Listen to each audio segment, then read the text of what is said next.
দিনী বন্ধের বলছি, দুইটা কাজ জীবনে করবেন না। এই মেয়ে, কথা বলছো কেন?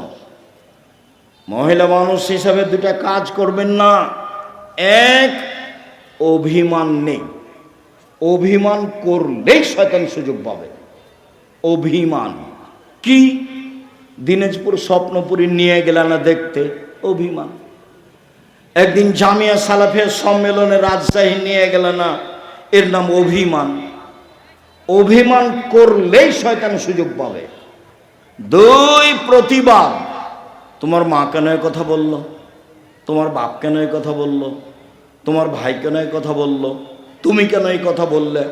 প্রতিবাদ নেই, জীবন সুন্দর হবে। তুমি যেভাবে রাখবে তাতে আমি খুশি। মোটা কাপড়ে তুমি খুশি তো আমিও খুশি, চিকন কাপড়ে তুমি খুশি তো আমিও খুশি। আমার পক্ষ থেকে কোনো অভিমান নেই, আমার পক্ষ থেকে কোনো অভিযোগ নেই, আমার পক্ষ থেকে কোনো আপত্তি নেই। যা আপনার ভালো তা আমার ভালো। তখন শয়তান চুপটি লেগে চলে যাবে। আর যদি খালি বলেন, হ্যাঁ তুমি আমার এই কথা শোনোনি, তোমাকে তো বলেছিলাম, তোমার এই কথা মানলে না, তখন আপনি তো বললেন তো এভাবে গরম করে বলছিস কেন কথা? হ্যাঁ বলবো না, তুমি আমার কোনো কথা শোনো না। কোনটা তোর শুনি না? শুনিতে সব, একটাও শোনো না, তোমার সাথেই থাকবো না, থাকিস না, যা তালাক দিয়ে দাও, এক্ষুনি তালাক দিয়ে দাও। যা তোকে তালাক দিলাম, এক তালাক, দুই তালাক, 100 তালাক দিলাম। যখন তালাক দেওয়া শেষ হয়েছে তেমনি শয়তান চলে গেছে। ইন্না লিল্লাহি ওয়া ইন্না ইলাইহি রাজিউন। এবার ছেলে যে আছে 3টে, এখন কিন্তু আর শয়তান নেই। বেগুন তুলে খেলে গাছ এখনো আছে, আর মোলার গাছ তুলে খেলে এই গাছটাই শেষ। তালাক দিলে কি হবে? বুদ্ধি শেষ। অন্য পথে যাবেন, তালাকে যাবেন না। অন্য পথে যাবেন, তালাকে যাবেন না। সতর্কতার যে কোনো পথ অবলম্বন করেন, তালাকে গেলেই বিপদ। সম্মানিত দ্বীনি ভাই বোন, আবু হুরায়রা রাদিয়াল্লাহু তাআলা আনহু বলেন, রাসূল সাল্লাল্লাহু আলাইহি সাল্লাম বলেছেন, পৃথিবীর মানুষ শুনে রেখো, আল্লাহ তাআলা বলেন, মান ওয়াসালাকে ওয়াসালতুহু, ওমান কাতাকে কাতাতুহু। এই সদাচরণ, এই ভালো চালচলন শোনো, আমি আল্লাহ তোমাকে বলছি, তোমাকে নিবে যে আমি তাকে নিব, তোমাকে ছেড়ে দিবে যে আমি তাকে ছেড়ে দিব। সদাচরণ নেই যার, আল্লাহ নেই তার। সদাচরণ আছে যার, আল্লাহ আছে তার। আয়েশা রাদিয়াল্লাহু তাআলা আনহা বলেন, সদাচরণ আল্লাহর আরশ ধরে এরকম ঝুলন্ত অবস্থায় ঝুলে বলে, আমি সদাচরণ বলছি, ওমান ওয়াসালানি ওয়াসালাহুল্লাহ, ওমান কাতানি কাতাহুল্লাহ। আমি সদাচরণ, আমাকে যে নিবে আল্লাহ তাকে নিবেন। আমি সদাচরণ, আমাকে যে ছেড়ে দিবে আল্লাহ তাকে ছেড়ে দিবে। আব্দুর রাজ্জাক সাহেব, দুনিয়াতে যারা জুলুমবাজ, টাকা পয়সা তাদের, যারা হিন্দু ও মুসলিম, টাকা পয়সা তাদের। আপনি তো বলছেন সদাচরণ যার, আল্লাহ তার। সদাচরণ নেই যার, আল্লাহ নেই তার। তাহলে যাদের সদাচরণ নেই তাদেরই তো অর্থ সম্পদ থাকলো, তাহলে তার আল্লাহ থাকলো না কি করে? শুনুন, দুনিয়া সবাই ভোগ করতে পারে, আর দুনিয়া হুলুয়াতুন খাজেরা। দুনিয়া হচ্ছে মিঠে বস্তু, একলাহাল বারল ফাজেরও। ভালো মানুষও খায়, মন্দ মানুষও খায়। পরকাল ভালো মানুষের জন্য। অতএব দুশ্চিন্তা ভোগ করবেন না। কষ্ট হলেও সদাচরণের বিনিময় জান্নাত, ফল ভালো হবেই হবে। টাকা কম আছে, শান্তি বেশি আছে, কারোর সাথে ঝগড়া নেই, মামলা মোকদ্দমা নেই, নিশ্চিন্তে থাকি, পয়সা অল্প উপার্জন করি, দিন কাটাই। আবু মুসা আশআরী রাদিয়াল্লাহু তাআলা আনহু বলেন, রাসূল সাল্লাল্লাহু আলাইহি সাল্লাম বলেছেন, আল মুমিন লিল মুমিন কাল বুনিয়ান ইয়াসুদ্দু বাযুহু বাযান। একজন মুমিন আরেকজন মুমিনের সাথে এইভাবে আঙ্গুলগুলি আঙ্গুলের মধ্যে ঢুকিয়ে দিলেন, যেমন এইটা যেমন থাকে মুসলমান আপোষে থাকবে তেমন। নোমান ইবনে বাশির বলেন, রাসূল সাল্লাল্লাহু আলাইহি সাল্লাম বলেছেন, আল মুমিন কারাজুলিন ওয়াহিদ, আল মুমিনুনা কারাজুলিন ওয়াহিদ। সারা পৃথিবীর মানুষ যেন একটাই। ইনিস্তাকা আইনুহু ইস্তাকা কুল্লুহু। চোখে ব্যথা হলে সম্পূর্ণ শরীর ব্যথা বুঝে। ইনিস্তাকা রাসু ইস্তাকা কুল্লুহু। মাথায় ব্যথা হলে সম্পূর্ণ শরীরে ব্যথা বুঝে। পাশে একটা মুমিন বিপদে পড়েছে, দৌড়িয়ে যেতে হবে। কি হয়েছে, সমস্যা কি? ডাক্তার ডাকবো? অ্যাম্বুলেন্স লাগবে? কোনো টাকা পয়সা লাগবে কি? এর নাম হচ্ছে একজনের ব্যথা আর একজন বুঝে। দল সংগঠন করো যদি, তাহলে কেউ যদি বিপদে পড়ে তাহলে তোমার মনটা বলে ঠিক হয়েছে, ঠিক হয়েছে, উচিত হয়েছে। আর আমি নিজে চোখে গরু জবাই করতে দেখেছি। শত্রুপক্ষ বিপদে পড়েছে, তখন এ কি করেছে? গরু জবাই করতে দেখেছি। দুইটা কাজ আমি নিচে দেখেছি। তাহলে গরু জবাই করতে আমি নিজে দেখেছি, আর দুই ভাই গন্ডগোল করে ঢেঁকি কেটে ভাগ করে নিয়েছে, এটা আমি নিজে দেখেছি। ঢেঁকি কেটে ভাগ করে নিয়েছে। এই ছেলে শোনো, ভাইয়ের সাথে গন্ডগোল করবো না।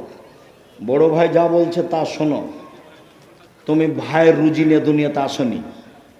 তোমার রুজি তোমার তাকদিরে আছে। তুমি তোমার মাকে বলতে শিখো, চিন্তা করবেন না আম্মা, বোন আমার কাছে খাবে, ভাইগনারা আমার কাছে খাবে, বোনের স্বামীরা আমার কাছে খাবে, আমার আব্বার যত আত্মীয় স্বজন আছে আমার কাছে খাবে, আপনার আমার মায়ের যত আত্মীয় স্বজন আছে সব আমার কাছে খাবে। শোনো, মন বড় করো, রুজি উপরে আছে। তুমি তোমার বউ দুইজন মিলে রুজি উপার্জন করছিলে। একটা ছেলে হলো 3 জন করছো, আর একটা মেয়ে হলো 4 জন করছো, আরো ছেলে মেয়ে হলো অনেক করছো। তাহলে তোমার হাত দিয়ে আল্লাহ দেখো কত রুজি দিচ্ছে। তোমার বোন আসলে সেটাও হবে, তোমার ভাগ্নের আসলে সেটাও হবে। উপর থেকে একটা আল্লাহর দয়া থাকবে। তোমার ভালো আচরণের কারণে তোমার অর্থ সম্পদ বাড়তে থাকবে। কোনোদিন পিছে হটিও না। সম্মানিত দিনী ভাই বোন, রাসূল সাল্লাল্লাহু আলাইহি সাল্লাম বলেন, আয়েশা রাদিয়াল্লাহু তাআলার বিবরণ, ইন্নামাল মুমিনু ইয়াজুদু বিহুসনি খুলুকিহি দারাজাতা সায়ামুল কায়েম। ভালো আচরণ দিয়ে মানুষ দুইটা নেকি অর্জন করে। এক, নিয়মিত তাহাজ্জুদ পড়লে যত নেকি হয়। 2, নিয়মিত নফল রোজা থাকলে যত নেকি হয়। দুটার সমন্বয়ে যত নেকি হয়, ভালো চাল চলনে তত নেকি হয়। মনে থাকবে না মনে হয়? এক, নফল রোজা, বৃহস্পতিবার সোমবার। আজকে রোজা ছিলেন? ইন্না লিল্লাহি ওয়া ইন্না ইলাইহি। মুখ বন্ধ হয়ে গেল কেন? তাফসির মাহফিল শুনে শুনে অন্তর মরে গেছে নাকি? নির্বাচন করে মিছিল করে অন্তর মরে গেছে কি? ভাইজান মুরব্বী, আপনি সিয়াম ছিলেন আজকে? ইন্না লিল্লাহি ওয়া ইন্না ইলাইহি রাজিউন। কেন? আজ তো সোমবার, বৃহস্পতিবার সোমবার সিয়াম থাকতে হবে। আসলেন ঢং ঢং করে, চলে গেলেন ঢং ঢং করে। এটাই হলো বিয়ে? কোরআন হাদিস শোনা, এটাই নীতি। কেন আজকে সিয়াম থাকেননি? থাকেননি কেন? কেন থাকেননি? থাকলেন না কেন? বৃহস্পতিবারে সিয়াম থাকেননি কেন? আল্লাহ নবী তো বলছেন, বৃহস্পতিবার সোমবার মানুষের পাপ নাকি পেশ করা হয়। আমার মন চায়, আমার যখন রিপোর্ট দেখবে তখন আল্লাহ দেখুক যে আমি সিয়াম আছে, এই নাও দেখো। আমার পাপ নেকি দেখো আমি কি আছি এখন, সেম আছি। তা আপনার একটু মন চায় না কেন? ইবাদতের জগতে সবচেয়ে দামি ইবাদত সেম কি? ইবাদতের জগতে সবচেয়ে দামি ইবাদত, কেন আপনি সেম থাকেননি? উপস্থিত বৈঠকের দিনই বোন, কি ব্যাপার, সেম ছিলেন আজকে? শুধু তো খালি ঝগড়া করে জীবনটা কাটালেন। সদাচরণে একসাথে 3 নেকি হয়। 1, আল্লাহর পথে জিহাদ করলে যত নেকি হয়। 2, নিয়মিত নফল সিয়াম রোজা থাকলে যত নেকি হয়। 3, নিয়মিত তাহাজ্জুদ পড়লে যত নেকি হয়। ভালো চাল চলনে তত নেকি হয়। ভালো চাল চলন কি জিনিস? অবাক কথা নয়? ভালো চাল চলন কি জিনিস? রাসূল সাল্লাল্লাহু আলাইহি সাল্লাম বলেন, ইন্না মিন আহাব্বিকুম ইলাইয়া আহসানুকুম খুলুকান, তোমাদের মধ্যে সবচেয়ে ভালো মানুষ আমার কাছে সেই যার চাল চলন ভালো। সবচেয়ে ভালো পুরুষ সেই যে স্ত্রীর কাছে ভালো। আমি নিজেও আমার স্ত্রীদের কাছে ভালো। ভালো নারী কে? 1, স্বামীর সাথে কথা বললে হাসি মুখে বলে। 2, স্বামী আদেশ করলে পালন করে। 3, স্বামী বাড়িতে না থাকলে নিজেকে হেফাজতে রাখে। সেই হলো ভালো নারী। ভালো নারী কে? 1, স্বামীর সাথে চলে প্রেম প্রীতি ভালোবাসা নিয়ে। 2, আল মওলুদ, বেশি বেশি সন্তান দিতে পারে। 3, আল মুতিয়াত, স্বামীর ব্যথায় ব্যথিত হয়। 4, আল মুসিয়াত, স্বামীর সাথে সব সময় কথাবার্তায় সমস্যায় সুবিধায় একসাথে থাকে। যে 4টা গুণ আছে যার, সেই হলো ভালো নারী। খাদিজার মতো, আয়েশার মতো। 1, স্বামীর সাথে ভালোবাসা প্রেম প্রীতিতে থাকে। 2, বেশি বেশি সন্তান দিতে পারে। 3, স্বামী বিপদগ্রস্ত হলে সান্ত্বনা দিতে পারে। 4, স্বামীর সব সময় কথাবার্তায় কাজে অংশগ্রহণ করে। 1 মিনিট, এই ছেলে খেয়াল করো তো দেখি ধরতে পারো কিনা। আল্লাহ নবী গারে হিরাতে ছিলেন, ইবাদত করছিলেন। তো হঠাৎ জিবরাইল এসে চেপে ধরে বলছেন, বলেন ইকরা, পড়েন। তা আমাদের নবী বলছেন পড়তে জানি না। তো জিবরাইল বলছেন পড়েন। তা আমাদের নবী বলছেন আমি পড়তে জানি না। তো জিবরাইল বলছেন পড়েন। তা আমাদের নবী বলছেন আমি পড়তে জানি না। চেপে ধরে বলছেন পড়েন, ইকরা বিস্মি রব্বিকাল্লাযী খালাক, খালাকাল ইনসানা মিন আলাক। এই অবস্থা দেখে আল্লাহর নবী তাড়াহুড়ো করে ঘরে এসে বলছেন, খাদিজা জাম্মেলুনি জাম্মেলুনি খাসিতু আলা নাফসি, আমাকে কম্বল দিয়ে জড়িয়ে ধরো খাদিজা, আমি মনে হয় মরেই যায় নাকি, আমি খুব বিপদগ্রস্ত। তখন উত্তরে কি বলছেন দেখেন, আর আপনার বউ কি বলবে সেটা আপনাকে দেখাবো।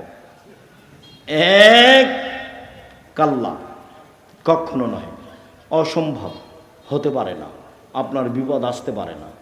কাল্লা, কখনো নয়, অসম্ভব, হতে পারে না, আপনার বিপদ আসতে পারে না। আল্লাহে, আল্লাহর কসম, আল্লাহে, আল্লাহর কসম, আল্লাহে, আল্লাহর কসম, মাইজিক আল্লাহ, আল্লাহ আপনাকে অপমান করবেন না। কেন? 1, তাসেলুর রাহিমা, আত্মীয়র সাথে সদাচরণ করেন, সদাচরণ, ভালো চাল চলন। 2, তাকসেবুল মাদুমা, যার টাকা পয়সা নেই তাকে সাহায্য করেন।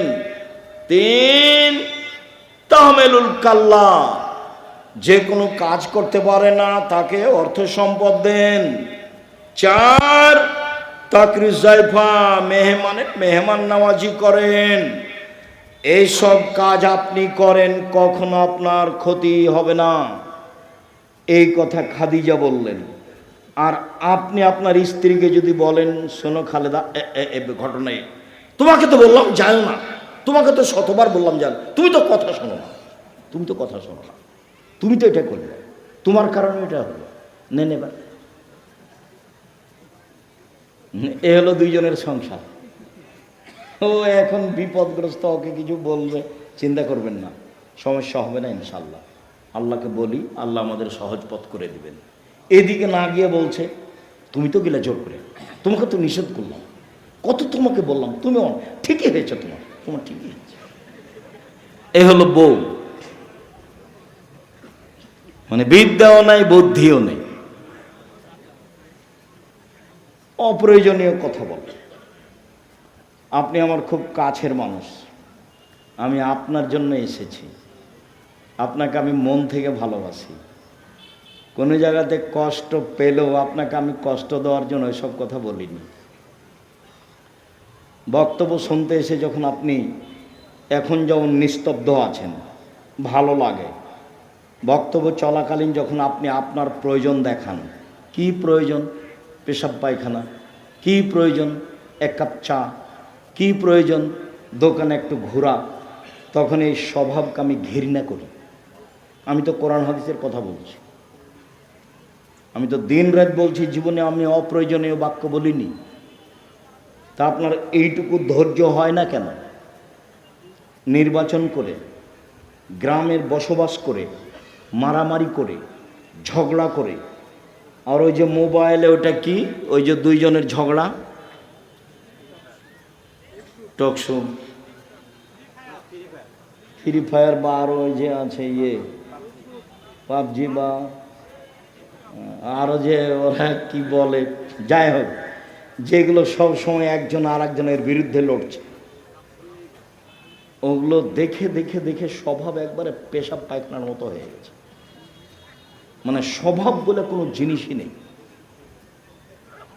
এক, 5 ওয়াক্ত সালাত আদায় করবেন, কোনো আপোষ নেই। 2, হালাল রুজি উপার্জন করবেন, নিজে কাজ করি, নিজে খাই, ওখানে বসে গল্প কাটায় করি না। 3, কোরআন তেলাওয়াত করবেন, অল্প হলেও, সূরা ইখলাস হলেও। 4, আড্ডা পিটা চিরদিনের জন্য হারাম। আড্ডা পিটা 1, দোকানে বসে বসে আড্ডা পিটা। 2, মোবাইল নিয়ে ঘন্টার ঘন্টা বসে থাকা। ওই ঘরে তোমার বোন আছে, জেনা চর্চা করছে, তুমি এ ঘরে জেনা চর্চা করছো। বাড়ির উপরে এমন বিপদ এসেছে আল্লাহর পক্ষ থেকে যে ওই ঘরে তোমার মাও জেনা চর্চা করছে, এ ঘরে তোমার বাপও করছে। গোটা বাড়িটাতে জেনার বন্যা। কিসের বন্যা? জেনার বন্যা। পৃথিবীর মানুষ মনে রেখো, আমার জীবনে বড় ভয়, আসাহতুল খাফিয়া, আমার উম্মাত গোপন পাপে লিপ্ত হবে। পৃথিবীর মানুষ মনে রেখো, আমার জীবনে বড় ভয়, আমার উম্মাত গোপন পাপে লিপ্ত হবে, এটা আমার ভয়। পৃথিবীর মানুষ শুনে রেখো, আমার জীবনে বড় ভয়, 1, আইম্মাতাম মুজিল্লিন, হুজুর হবে ভ্রান্ত। বক্তৃতার জগৎ এমন একটা জগৎ, বিদ্যা লাগে না, থুঁথির জোর যার সেই বক্তা। অথচ নাচল থানার কোন একটা হেডমাস্টারের যদি পা ধরে বলেন যে আমার এই ছেলেটা পড়াশোনা জানে না, একে পিয়ন হিসেবে নেন, তো হেডমাস্টার নিবে না। অথচ পিয়ন ঘন্টা মারার জন্য ম্যাট্রিক পাস করা লাগবে, 1 গ্লাস পানি নেওয়ার জন্য লাগবে, কাগজগুলো এই টেবিল থেকে ওই টেবিল দেওয়ার জন্য ইন্টার পাস করা লাগবে, তো হেডমাস্টার নিবে না কেন? দেন দেখি, পা ধরে দেন। আর বক্তা দেখেন আল্লাহর হস্তে পড়তে জানে না, অথচ বলতে পারে, কি যে বলে ও নিজেও বুঝে না। অথচ জাতির সামনে বাস ভালো খাওয়া, ভালো বিদায়, ভালো সব কিছু, ভালো গাড়ি চলছে। আল্লাহ রাসূল বলছেন, আমার জীবনে বড় ভয় ভ্রান্ত আলেম ওলামা। একবার বলছেন, পৃথিবীর মানুষ শুনে রেখো,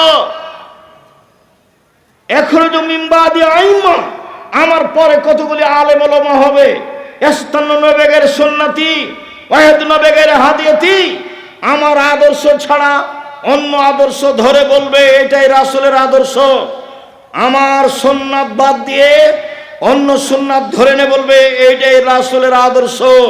ওদের দেখতে লাগবে মানুষ, ওদের অন্তর হলো শয়তানের অন্তর। মাওলানা সাহেবকে দেখতে লাগবে মানুষ, মাওলানা সাহেবের অন্তর হবে শয়তানের অন্তর। হাদিস বুখারী মুসলিম, এ কথা আমি বলিনি,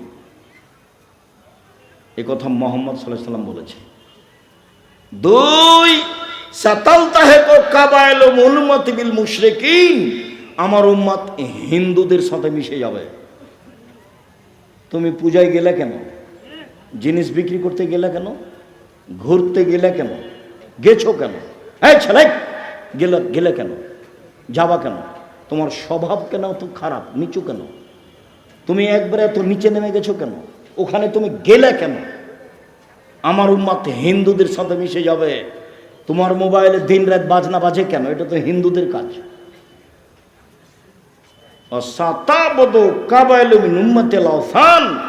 আমার উম্মত মূর্তি পূজা করবে। তোমার মোবাইলে এত ছবি কেন? তোমার মায়ের ছবি বেঁধে সাজিয়ে রেখেছো কেন? তোমার বাপের ছবি সাজিয়ে রেখেছো কেন? অ্যালবামে এতগুলো মূর্তি রেখেছো কেন? ছবি কেন রেখেছো? কেন নেতা নেত্রীর ছবি এভাবে রেখেছো? এই কথা আল্লাহ রাসূল বলেছেন, আমার জীবনে বড় ভয়, আমার উম্মত মূর্তি পূজা করবে, আমার উম্মত হিন্দুদের সাথে মিশে যাবে।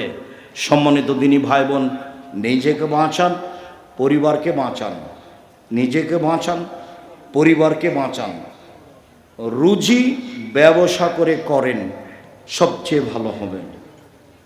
আমাদের যেসব বই পুস্তকগুলি আছে, যদি আমার পক্ষ থেকে কিছু আল ইতিসাম পত্রিকা ফ্রি আছে, সেটা নিয়ে এসেছি কিনা আমি জানি না।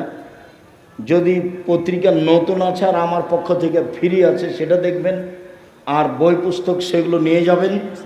আর অবশ্যই সামনে মাসের 6-7 তারিখে আসবেন।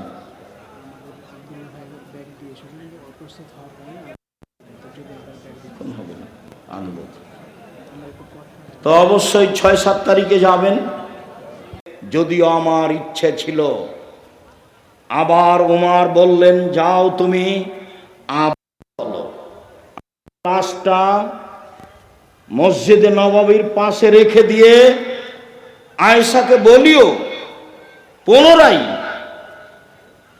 ওমরের কবর কি আবু বকর সিদ্দিকের পাশে দিব?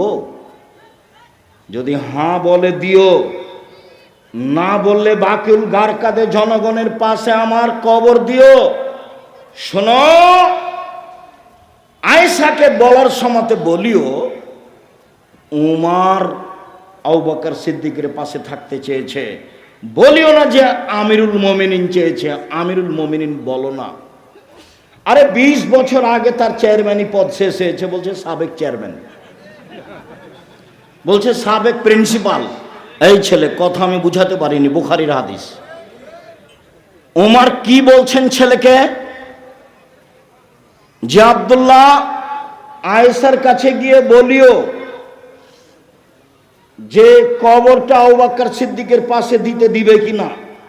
বলার সময়তে বলিও ওমর চেয়েছে, বলিও না যে আমিরুল মোমিনিন চেয়েছে। না, বুঝাতে পারলাম না কথা। আয়েশাকে গিয়ে বলিও না যে কে চাচ্ছে জায়গা, আমিরুল মোমিনিন চাচ্ছে, এটা বলিও না। আমি এখন জাতির আমিরুল মোমিনিন নই।